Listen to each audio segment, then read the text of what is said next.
দ্বিতীয় দফাতেও অশান্তি এড়াতে তৎপর প্রশাসন। রাত পোহালেই শেষ দফার ভোট, তবে তার আগে জেলায় জেলায় চলছে নাকা চেকিং। আরামবাগ, বিধাননগর, সল্টলেক, ডানকুনিতে নাকা তল্লাশি। আসন্ন দ্বিতীয় দফার ভোটকে সামনে রেখে আইন শৃঙ্খলা বজায় রাখা এখন চ্যালেঞ্জ প্রশাসনের কাছে। ভোট যত এগিয়ে আসছে ততই বাড়ানো হচ্ছে নজরদারি, জোরদার করা হচ্ছে নিরাপত্তা বলয়। রাতের অন্ধকারে অপ্রীতিকর ঘটনা এড়াতে একাধিক কৌশল পুলিশ প্রশাসনের। দ্বিতীয় দফার আগে ভয়ের ভাঙড়ে টহলদারি নিরাপত্তা বাহিনী। আরামবাগে বাহিনীর সজোয়া গাড়ি নিয়ে নাকা তল্লাশি, গাড়ি থামিয়ে তল্লাশি চালাচ্ছে বাহিনী। অন্যদিকে গোঘাটের বর্মায় বম্ব স্কোয়াডে তল্লাশি, ড্রোন উড়িয়ে নজরদারি। কেন্দ্রীয় বাহিনীর জওয়ানদের সঙ্গে রয়েছেন হুগলির গ্রামীণের পুলিশ সুপার।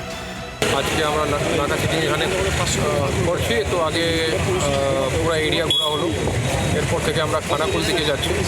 আর আরামবাগে যে মেন যে আগে পুরানো যেখানে ইতিহাস আছে, ইলেকশন রিলেটেড কোনো ঝামেলা সকাল থেকেই কিউআরটি, রুট মার্চ এগুলো হচ্ছে।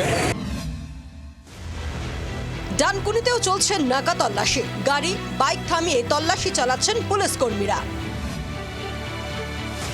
খাস কলকাতাতেও কড়া নজর, অশান্তি এড়াতে তৎপর প্রশাসন। রাসবিহারী বিধানসভা এলাকার কেওড়াতলা ক্রসিং এ নাকা তল্লাশি। দ্বিতীয় দফা ভোটের আগে নিশ্চিদ্র নিরাপত্তা, সন্দেহজনক দেখলেই অ্যাকশন। বিধাননগর সহ সল্টলেকের 4 নম্বর গেটেও কড়া নজর। গত প্রায় 1 মাস ধরেই রাজ্যের বিভিন্ন প্রান্তে নাকা তল্লাশি চললেও দক্ষিণবঙ্গে ভোটের ঠিক কয়েক ঘন্টা আগে নিরাপত্তা আরও কড়া করা হয়েছে। হাওড়া ও নদিয়ার কৃষ্ণগঞ্জের মাঝদিয়ায় কেন্দ্রীয় বাহিনী ও পুলিশের নাকা তল্লাশি। ব্যুরো রিপোর্ট, জি 24 ঘন্টা। বাংলার আওয়াজ, বাঙালির আবেগ, জি 24 ঘন্টা।